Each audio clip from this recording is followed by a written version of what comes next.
Welcome to the RV Park Mastery Podcast, where you will learn the correct way to identify, evaluate, negotiate, perform due diligence on, renegotiate, finance, turn around, and operate RV parks.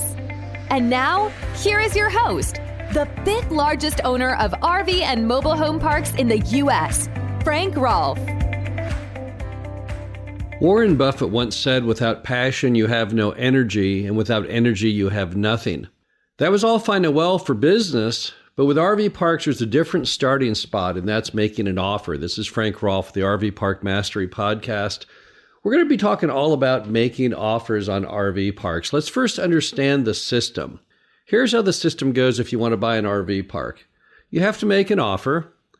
You and the seller have to then put together a contract at an agreeable price with agreeable terms. You each have to sign it, and then the contract plus earnest money goes to the title company, and then you have an actual live deal. So the very start of that process is, in fact, the offer. And the key to the process, the whole reason you're going through that process, is so you can control that deal. There's still a lot more work to do after you make the offer. Even once you put it under contract, you're going to be doing due diligence on it. And financing, you're going to be looking at all kinds of things, looking at the numbers, the property, doing third-party reports like phase ones, all kinds of things to do and consider. But again, without that initial offer, nothing is set in motion. Also, remember that you have several outs in any RV park contract if you've written it properly.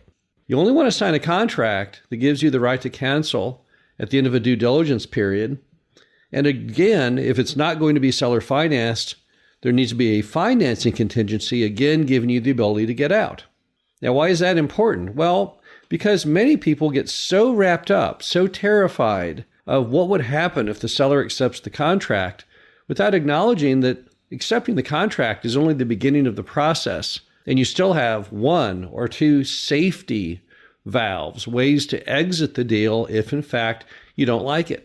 So if you tie something up, do the diligence and find that you really don't want to buy it after all because the numbers really don't pan out or you don't like the market, you still have the freedom to do so. The offer doesn't bind you. The offer is merely the start of the process. You can worry later about whether you want to buy it or not. You can worry later about canceling. But the key is you've got to get that offer to get it started. The bottom line is there's really no risk in tying things up as long as your contract gives you the ability to cancel during due diligence, and if it's not seller financed, the ability to cancel during financing. As long as you have those things covered, then tying it up should not be a source necessarily of undue caution. So that being the case, how much do you offer? If you have to make an offer to start the process, how do you make an offer? Well, the first thing you do is you've got to run some basic numbers. You've got to figure out what the revenue is of the RV park and the expenses and the net income. And based on that, by applying a cap rate, you can then derive what you feel is the fair and appropriate offer. However, remember that you're not binding yourself necessarily to that number. So you're throwing out a number based on everything you have at hand, which is typically given to you by the seller, but you don't know for a fact if that's how things are going to pan out once you get into due diligence and really start reviewing what they have. So it's not the case that whatever your initial offer is, that's it. You're stuck. But at the same time, you don't want to be tying things up that are clearly stupid. If you look at the RV park, if the RV park has a net income for the past year of $50,000, then it might be worth $500,000. It might be worth a little more, a little less. It's sure not worth $2 million, right? So don't be tying up things at ridiculous cap rates, but things are within the realm of possibility. Then you can go ahead and make the offer and try and tie them up. Now let's go over how that process works. Probably everyone is familiar with the basics of negotiation. If you're not, just turn on your TV at any time to the History Channel and watch an episode of Pawn Stars or American Pickers, because that's all you see is negotiation after negotiation. People bring in products they want to sell at the pawn shop. There's a back and forth as to the value. American Pickers is the reverse. The antique dealers are out on the road trying to buy antiques for their store, and they see things and they make offers and they dicker back and forth with the owner until they derive the appropriate price to potentially buy it. So what do you learn if you watch the shows? Well, you learn the first thing you do is you always want the seller to throw out the price if possible. You might get lucky. The seller might not have a very good grasp of math. They might not want a whole lot for the property. They might want a whole lot less than you thought they would ask.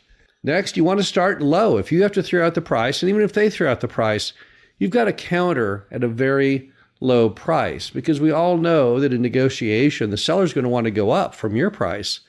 That's how they feel that they had a value add. That's how they feel like they created value, was by negotiating the price up. Also, throughout the process, you have to act really pained. You have to feign that it's just too tough to come up to that price. Gosh, you're really stretching the envelope, even if it's not true. If you think the RV park is worth $1 million, the guy's asking $700,000, you still, as you negotiate around in that $600,000 to $700,000 range, you want to act like you are paying them a fortune. Don't move quickly. Don't if you throw out 600 and they say, no, I want 800, don't go to 750. Go up a little and then tell them why. Say, gosh, I don't know, it's really concerning me because I have to cover the mortgage and the building is old and whatever the case may be. But start low and act pained. And another alternative is you can simply cut through all the BS entirely. A standard pitch, if you just want to go straight to the doings, is to say, what would I have to do to get you to sell me this RV park? Just jump right over all of the negotiation. That's worked very successfully for us over the years, and it works for many people. One thing you really have to guard against in the RV park industry when you're looking at buying something is what I call paralysis by analysis. So what does that mean? Well, sometimes people just think about things too much and they become their own worst enemy, because all the time they spend pondering, by the time they're done, somebody else has already bought the deal. I once had a banker. He always wanted to buy a classic Corvette. He always had stories of the Corvette that he almost bought, but he kept thinking about it. He wasn't really sure. Was it really the color he wanted? And then at the end of every story was somebody else bought the car. I don't think the guy ever bought a Corvette. His entire life he wanted one, but he just couldn't bring himself to just get off ground zero and start making some movement and making offers to buy a car. He was just stuck in the mud of his own brain, pondering and thinking about it and just thinking about it until the opportunity had long passed. The key thing to remember when you're making offers is there's plenty of time for thinking.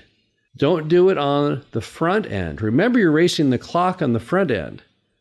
Every minute you don't tie it up, somebody else might. But once it's under your control, then you can do all of the analysis you'd ever like. Once you have it under contract, in fact, you can't really have too much analysis. It's the reverse of paralysis by analysis. Now that analysis is what's going to keep you out of trouble, to make sure you've done and thought through every correct step during due diligence and financing. But you've got to get the thing under contract first.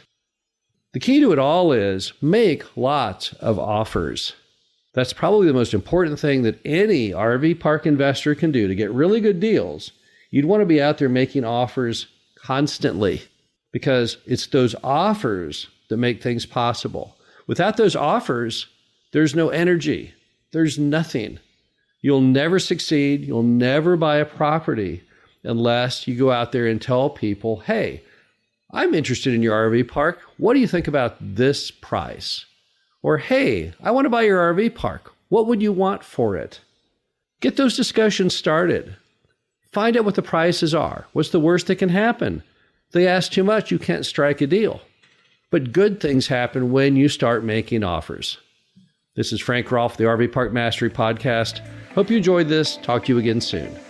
Thank you for listening to the RV Park Mastery Podcast. Be sure to visit us at www.rvparkmastery.com, where you can learn the correct way to identify, evaluate, negotiate, perform due diligence on, renegotiate, finance, turn around, and operate in RV parks.